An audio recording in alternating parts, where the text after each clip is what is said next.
yo necesitaba que un judío viniera y me perdonara. Hágame una seña de perdón. Y Simón Wiesenthal se negó a hacerle la seña del perdón. ¿Cómo es posible que yo me arrogue una potestad, una facultad que no tengo y en nombre de un pueblo masacrado vaya a perdonar? Y luego, como era una persona con una conciencia ética sumamente fina, propuso su caso a una serie de personas que podían opinar con autoridad sobre ese tema: teólogos, moralistas, periodistas, políticos, teóricos de la política, etc. Y en su gran mayoría estuvieron de acuerdo con la actitud de Simón Wiesenthal. ¿A qué me refiero? A que yo me niegue a que Colombia se reconstituya pacíficamente. De ninguna manera. Todo lo contrario. Pero si pretendemos que se reconstituya pacíficamente, no es posible que se reconstituya pacíficamente sin justicia. Primero se suprime la justicia y después conocemos el mecanismo, viene el perdón. Y es bueno tener presente de qué manera funciona ese mecanismo. De lo que se trata entonces es de pedir que sean las instituciones legítimas del Estado las que procedan a cancelar esa deuda incancelable. Y resulta que todos esos crímenes se cometen fundamentalmente con un objetivo. Y el objetivo es ni más ni menos que consolidar un statu quo inequitativo, un statu quo injusto, un statu quo inicuo. Y entonces, justamente como ya se ha convenido que la democracia es la única forma de ejercer legítimamente el poder, se sustituye primero la democracia por una simulación de democracia, pero se santifican esas instituciones como si fueran realmente democráticas y por tanto todas las decisiones que de ellas emanan son decisiones altamente respetables, intocables. Si les decía que en Colombia al menos de 1976, cuando rendí mi informe ante el Tribunal Rosser y el Tribunal condenó a Colombia, a pesar de que casi no la aceptan, no aceptan sus reclamaciones en el Tribunal, y no estábamos en la peor de las épocas, estábamos todavía en una época anterior al Estatuto de Seguridad, y sin embargo se habían cometido crímenes tan terribles que el Tribunal Rosser condenó a Colombia. Y esas condenas morales me parece que tienen una trascendencia y una significación extraordinaria. De allá para acá han ocurrido cosas importantes, y es que en algunos países se han conformado gobiernos que tienen vocación de una mayor democracia, de una mayor autenticidad al proclamarse demócratas. Nosotros vivimos una etapa realmente trágica, con un presidente que todavía tiene amplio respaldo en los sectores populares, respaldo que lo sabemos, se ha ganado mediante una estrategia sutil de engaño, de crear un país virtual al margen del país real y hacerle creer a la gente lo que les decía, especialmente a los ciudadanos que son fácilmente engañables, que viven en ese país virtual, con la sola promesa de la seguridad. Ese mecanismo es tan antiguo que incluso el propio Rousseau lo denunciaba, y no solo Rousseau, antes de Rousseau, Maquiavelo. Cómo ofrecer una simple sensación de seguridad le rinde frutos al gobernante. Y de ahí en adelante es posible que el Estado proceda de una manera atroz, y las atrocidades del Estado no se advierten, no se perciben o aparecen incluso como conductas justificadas.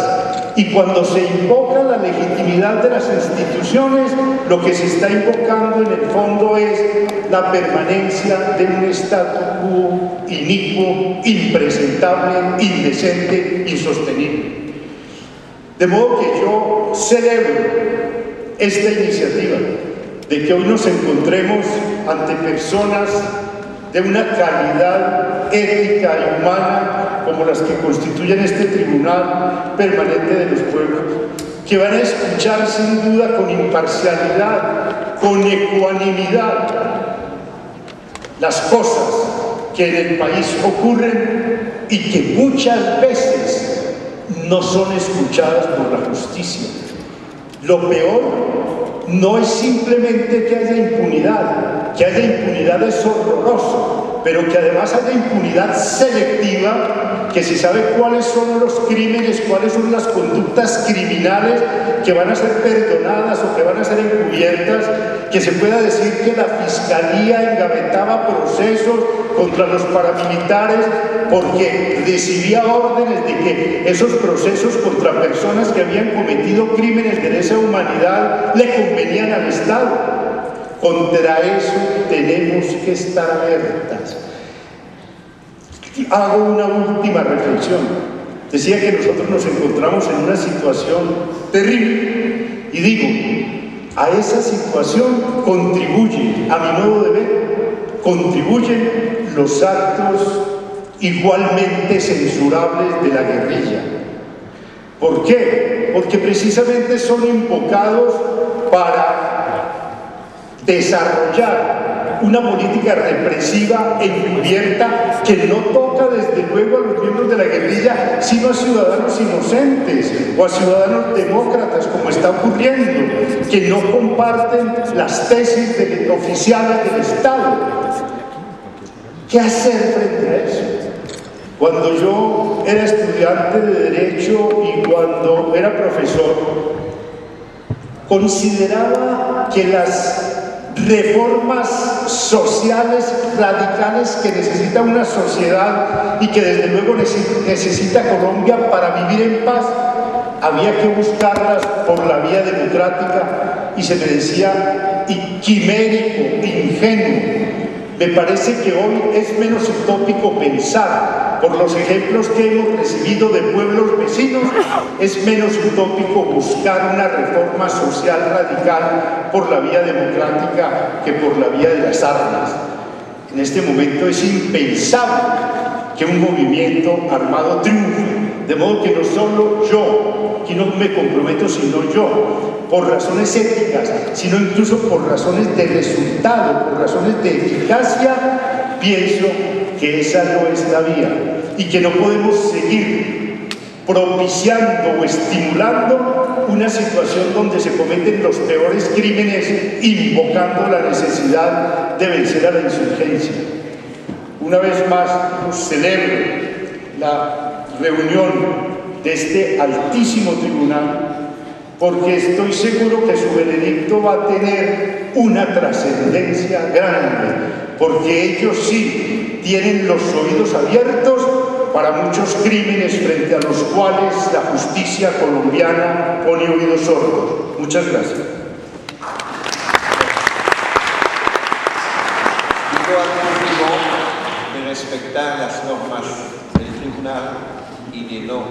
Pido ahora al padre Javier Girardot de hacer su ponencia sobre lo que significa la impunidad en el contexto actual de Colombia.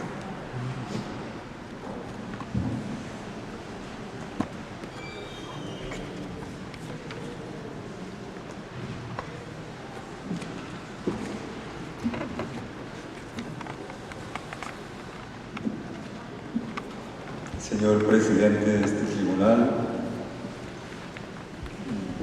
compañeras y compañeros del jurado, amables asistentes, señores miembros del Parlamento colombiano y organizaciones de defensa de los derechos humanos, representantes de las víctimas, familiares de las víctimas.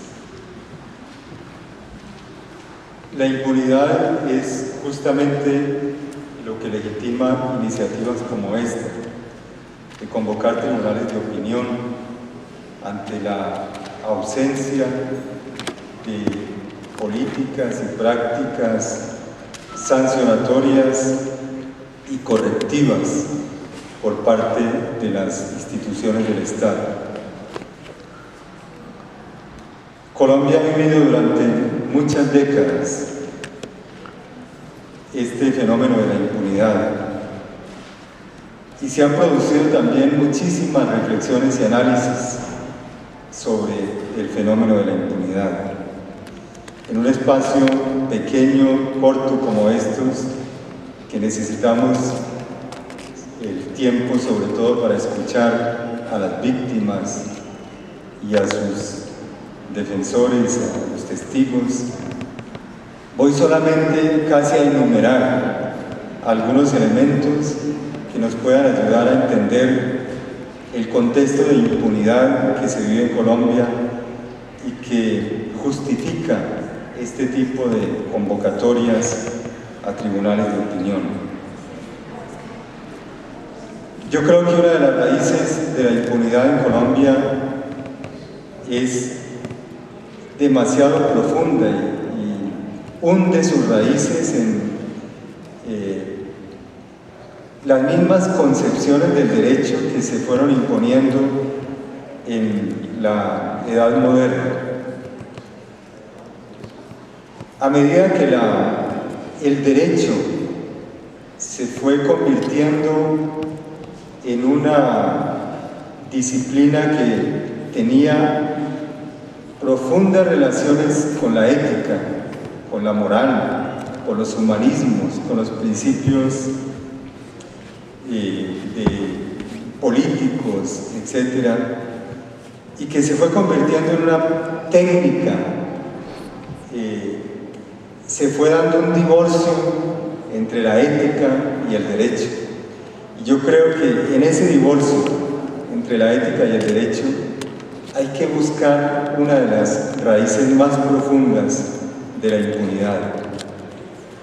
Poco a poco nos hemos ido acostumbrando a un ejercicio del derecho que ya no tiene relación con la ética, que permite a los funcionarios de la justicia limitarse a extraer sus juicios, sus veredictos de una verdad procesal, de una verdad que se construye con piezas de un expediente sin importar lo más mínimo si esas piezas se han construido éticamente, sin importarle si en la construcción misma de esas piezas ha habido violencias, ha habido chantajes, ha habido sobornos, ha habido manipulaciones.